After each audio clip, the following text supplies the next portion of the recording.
Oi lads, it's Danny here today, bringing you lot a lovely video on why sine of A, sine of B is equal to this. We're going to be proving this trig identity, but before we jump in, I want you lot to leave a like and subscribe, and let's get right into it. So you lot, like before, are going to need two trig identities to solve it.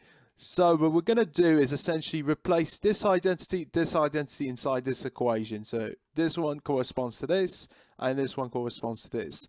Afterwards, we are going to simplify this equation by cancelling out the terms. So this is basically going to cancel out with this because it's a negative added with the same variable. So that's going to cancel out. And what you lot are going to be left with is sine of A, sine of B plus sine of A, sine of B. We can add those two together. The two in the numerator and the denominator will cancel out, and what you lot are going to be left with is the left hand side being equal to the right hand side, and therefore that implies that sine of A multiplied by sine of B is equal to this. So if you lot enjoyed this video, please drop a like and subscribe, and I'll see you lot later.